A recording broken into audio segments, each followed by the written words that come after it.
Hello friends, ओम श्री गणेशाय नमः। जय श्री कृष्ण। आप सभी का स्वागत है आपके अपने यूट्यूब चैनल पर। फ्रेंड्स, आज हम आपको इस वीडियो में बताने जा रहे हैं फाल्गुन मास की शुक्ल पक्ष की आमल की एकादशी, जिसे रंग भरनी एकादशी के नाम से भी जाना जाता है, का शुभ मुहूर्त, व्रत पारण का समय, पूजा विधि, व्रत कथा और महत्व के बारे में।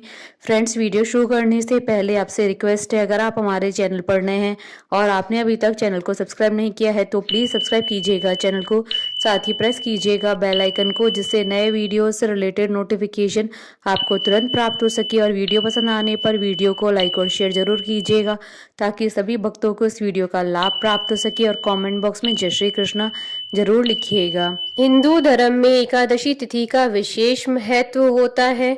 पद्म पुराण के अनुसार स्वयं महादेव ने नारद जी को उपदेश देते हुए कहा था कि एकादशी महान पुण्य देने वाली होती है। एकादशी प्रत्येक महीने में 2 बार आती है, एक शुक्ल पक्ष में, दूसरी कृष्ण पक्ष में। पूर्णिमा के बाद आने वाली एकादशी को कृष्ण पक्ष की एकादशी और अमावस्या के बाद आने वाली एकादशी को शुक्ल पक्ष की एकादशी कहते हैं। जो भक्त एकादशी के दिन उपवास करते हैं वो उपवास के नियमों का कड़ाई से पालन करते हैं तथा अगले दिन सूर्योदय के बाद ये उपवास का समापन करते हैं। एकादशी व्रत के दौरान सभी प्रकार के अनाज का सेवन वर्जित होता है। जो लोग किसी कारण एकादशी व्रत नहीं रखते हैं उन्हें एकादशी के दिन भोजन में चावल का प्रयोग नहीं करना चाहिए तथा झूठ व परनिंदा से बचना चाहिए। जो व्यक्ति एकादशी के दिन विष्णु सहस्त्र नाम का पाठ करता है उस पर भगवान विष्णु जी की विशेष कृपा होती है। फाल्गुन शुक्ल पक्ष की एकादशी को आमल की एकादशी के नाम से जाना जाता है। इस एकादशी में आंवले के पेड़ के नीचे भगवान विष्णु जी की पूजा की जाती है। मान्यता है कि इस व्रत को करने से सभी प्रकार के पाप नष्ट हो जाते हैं और मोक्ष की प्राप्ति होती है।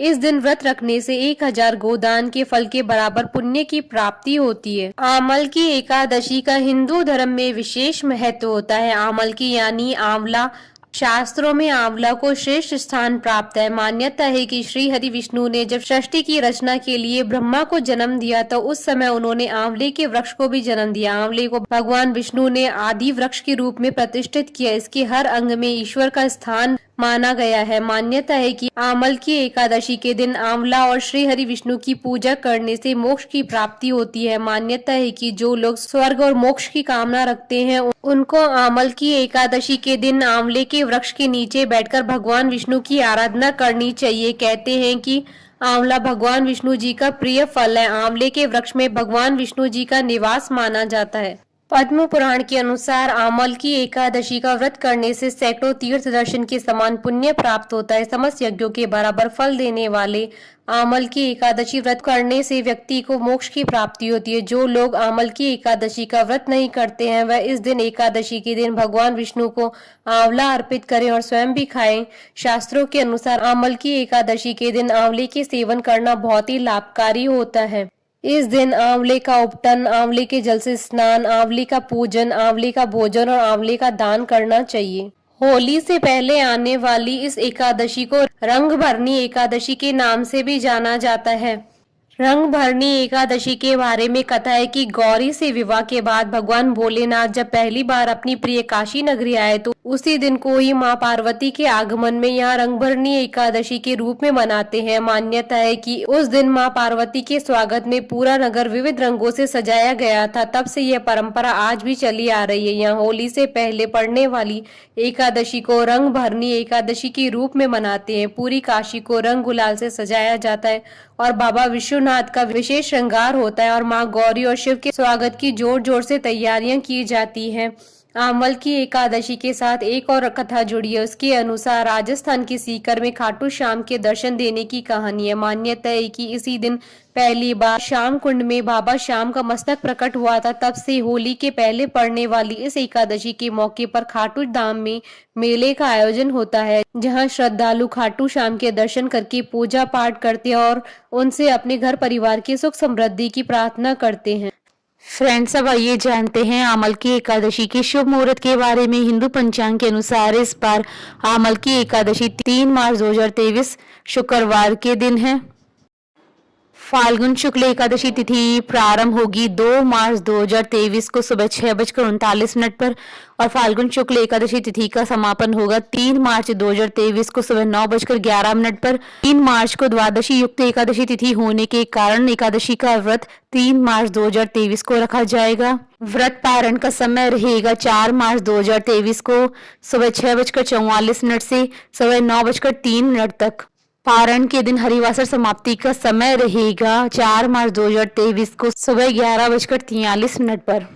फ्रेंड्स, अब आइए जानते हैं आमल की एकादशी की पूजन विधि के बारे में। आमल की एकादशी के एक दिन पहले यानी कि दशमी को रात के समय भगवान विष्णु का ध्यान करते हुए सोना चाहिए। एकादशी के दिन सबसे पहले नित्य कर्म से निवृत्त होकर स्नान करें और स्वच्छ वस्त्र धारण करें।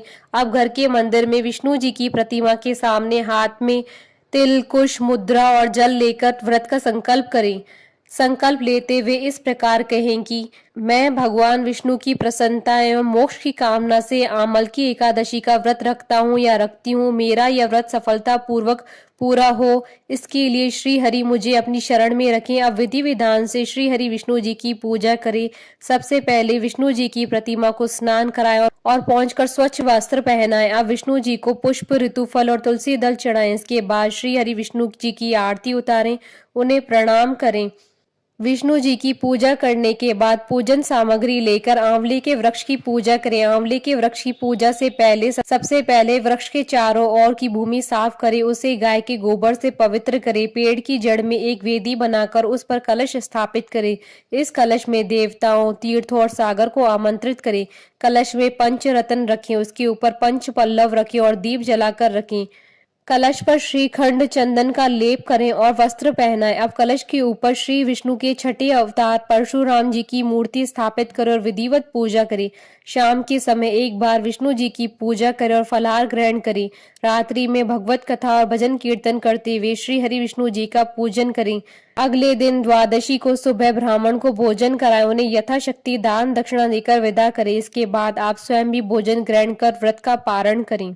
फ्रेंड्स, अब आइए प्रारंभ करें आमल की एकादशी की पौराणिक व्रत कथा। 88,000 ऋषियों को संबोधित करते हुए सूत जी ने कहा, हे विप्रो, प्राचीन काल की बात है।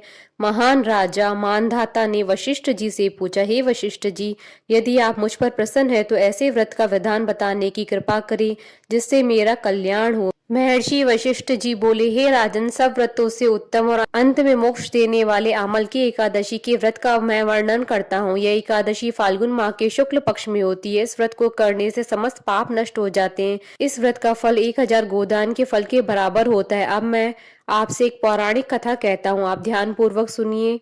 वैदिश नाम का एक नगर था जिसमें ब्राह्मण, क्षत्रिय, वैश्य और शूद्र चारों वर्ण आनंद सहित रहते थे। उस नगर में सदैव वेद ध्वनि गूंजा करती थी तथा पापी, दुराचारी तथा नास्तिक उस नगर में कोई नहीं था।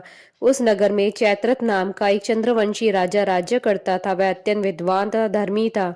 उस नगर में कोई भी व्यक्ति दरिद्र व कंजूस नहीं था। सभी नगरवासी विष्णु भक्त थे और अबाल, वृद्ध, स्त्री, पुरुष एकादशी का व्रत करते थे।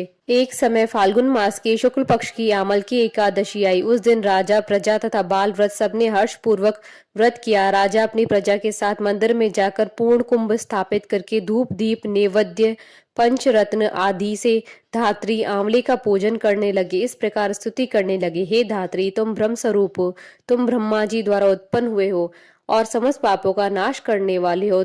तुमको नमस्कार है। अब तुम मेरा अर्घ्य स्वीकार करो। तुम श्री रामचंद्र जी द्वारा सम्मानित हो। मैं आपकी प्रार्थना करता हूँ, अतः आप मेरे समस्त पापों का नाश करो। उस मंदिर में सबने रात्रि को जागरण किया। रात के समय वहां एक बहेलिया आया जो अत्यंत पापी और दुराचारी था। वह अपने कुटुंब का पालन जीव हत्या करके किया करता था।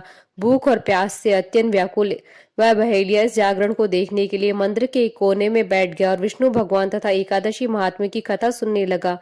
इस प्रकार अन्य मनुष्यों की भांति उसने भी सारी रात जागकर बिता दी।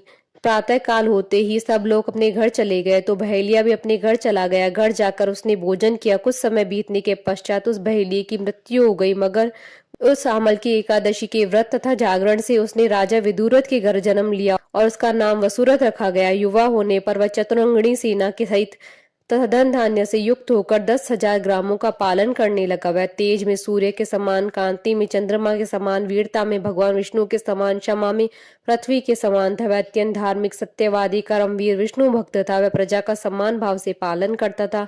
दान देना उसका नित्य कर्तव्य था। एक दिन राजा शिकार खेलने के लिए गया। देव योग से वह मार्ग भूल गया और दिशा का ज्ञान न होने के कारण उसी वन में एक वृक्ष के नीचे सो गया। थोड़ी देर बाद पहाड़ी मलेच्छ वहां पर आ गए और राजा को अकेला देखकर मारो मारो शब्द करते हुए राजा की ओर दौड़े। मलेच्छ कहने लगी कि इसी दुष्ट राजा ने हमारे माता पिता, पुत्र पौत्र आदि अनेक संबंधियों को मारा है तथा देश से निकाल दिया है, अतः इसको अवश्य मारना चाहिए। ऐसा कहकर वे मलेच्छ उस राजा को मारने दौड़े और अनेक प्रकार के अस्त्र शस्त्र उसके ऊपर फेंके। वे सब अस्त्र शस्त्र राजा के शरीर पर गिरते ही नष्ट हो जाते और उनका वार पुष्प के समान प्रतीत होता। अब उन मलेच्छों के अस्त्र शस्त्र उल्टा उन्हीं पर प्रहार करने लगे, जिससे वे मूर्छित होकर गिरने लगे। उसी समय राजा के शरीर से एक दिव्य स्त्री उत्पन्न हुई। वह स्त्री अत्यंत सुंदर होते हुए भी उसकी भ्रुकुटी टेढ़ी थी। उसकी आंखों से लाल लाल अग्नि निकल रही थी, जिससे वह दूसरे काल के समान प्रतीत होती थी। वह स्त्री मलेच्छों को मारने दौड़ी और थोड़ी देर में ही उसने सब मलेच्छों को काल के गाल में पहुंचा दिया। जब राजा सोकर उठा तो उसने मलेच्छों को मरा हुआ देखकर कहा कि इन शत्रुओं को किसने मारा? इस वन में मेरा कौन हितैषी है? वह ऐसा विचार ही कर रहा था कि आकाशवाणी हुई, हे राजा, इस संसार में विष्णु भगवान के अतिरिक्त कौन तेरी सहायता कर सकता है? इस आकाशवाणी को सुनकर राजा अपने राज्य में आ गया और सुखपूर्वक राज्य करने लगा। महर्षि वशिष्ठ जी बोले, हे राजन, यह अमल की एकादशी व्रत के प्रभाव था। जो मनुष्य इस अमल की एकादशी व्रत करते हैं वे प्रत्येक कार्य में सफल होते हैं, अंत में विष्णु लोक को जाते हैं। कथा सार। भगवान श्री हरि की शक्ति हमारे सभी कष्टों को हरती है। यह मनुष्य की नहीं अपितु देवताओं की भी रक्षा में भी पूर्णतः समर्थ है। इसी शक्ति के बल से भगवान विष्णु ने मधुकैटभ नाम के राक्षसों का संहार किया था। इसी शक्ति से उत्पन्न एकादशी बनकर मुर नामक असुर का वध करके देवताओं की कष्ट को हरकर उन्हें सुखी किया था। बोलिए भगवान विष्णु जी की जय, सनातन धर्म की जय। हमारे साथ इस वीडियो में अंत तक बने रहने के लिए आपका धन्यवाद। ओम श्री गणेशाय नमः। जय श्री कृष्णा।